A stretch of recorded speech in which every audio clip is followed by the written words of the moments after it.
Winston Churchill once said, "The pessimist sees difficulty in every opportunity. The optimist sees opportunity in every difficulty." Good evening, ladies and gentlemen. It is indeed a great privilege and honor for me to welcome all of you on this historic day. I can remember about 3 years ago, I met a foreigner and he said, "You Sri Lankans are sitting on a treasure." So I was wondering what this gentleman said. I saw similar kind of post in social media as well. Yes, truly we are sitting on a treasure. This island nation itself has a lot of values, socio-economic values and different environmental situations. We know this is the best island in the world, but yet we are just sitting. We are not making use of for the betterment of the people. So when I was told about this project, I was overwhelmed because we can see a light in the end of the tunnel. It's like we are using the treasure to look after our people. So first and foremost, let me thank Ceylon Miracles Journeys Private Limited for visionary thinking, because we know from Colombo to Badulla is the best scenic tour that we ever can think of. Even any person in this world will enjoy the exotic sceneries of our country. So my hats off to the officials of Ceylon Miracle Journeys Private Limited for taking this bold step. At the same time, let me thank and appreciate the Railway Authority for partnering this. This type of thinking is very important for the betterment of our country. So hats off to all the railway officials here for taking this opportunity to partnering for this. And not only that, all the officials of Ministry of Tourism, especially the leadership given by Honorable Minister Sudath Fernando. I know he's a man with visionary thinking. So he's supporting this venture. Thank you very much, Honorable Minister, for that initiative, supporting the private sector to take forward this country into the next level. We are in a turbulent situation, but when you look at these projects of nature, if the government is supporting to the projects of this nature, I think we can come out of this difficult time soon. I know the government is struggling with the foreign currencies and revenue earning. Important departments like railway is also suffering with losses.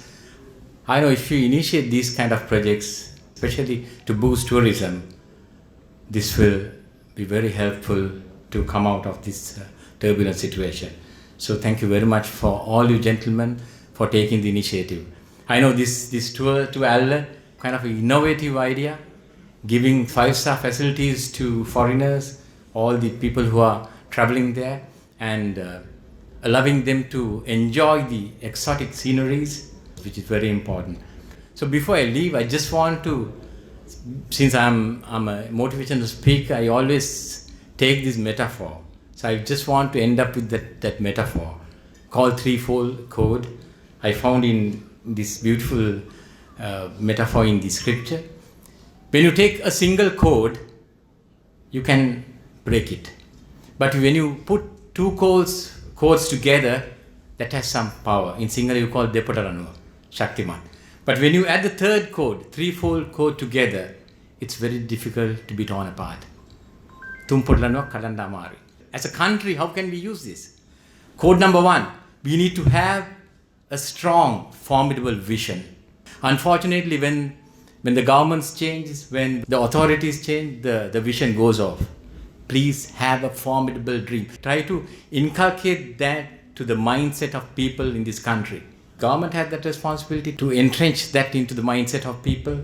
Authorities have that responsibility. Not only that, the education system should focus on that, and we all have that. Maybe the private sector and all the public has that responsibility to have that vision in our mind. That is code number 1.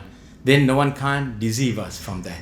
This code number 2, we should have proper mentors around us. Proper mentors who will support the vision. So have that kind of people around in all other authorities. So all the politicians should have that. They should gear up for that. Even the public sector should have that. And the government sector and everybody should have that kind of mindset.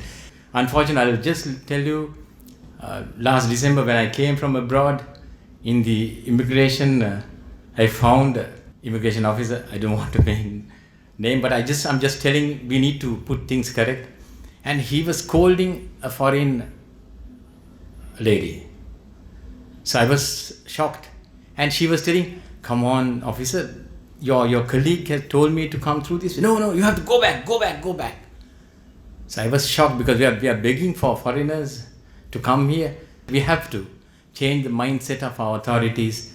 That's why I told, the first code is vision.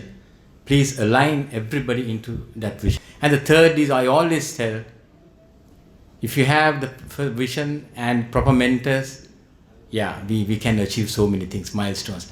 But if you want to have a happy nation, the third code is very important. That's unconditional, unfailing, unselfish love, which has to be inculcated in the mindset of people. So for that, we need to get rid of all these racist ideas. I always tell in my presentations, please, we'll have to do that. Let's make it a threefold code. Have a vision, have projects like this so we can walk towards that vision, have proper mentors, have love towards your human beings. Thank you very much for inviting me. Over to you.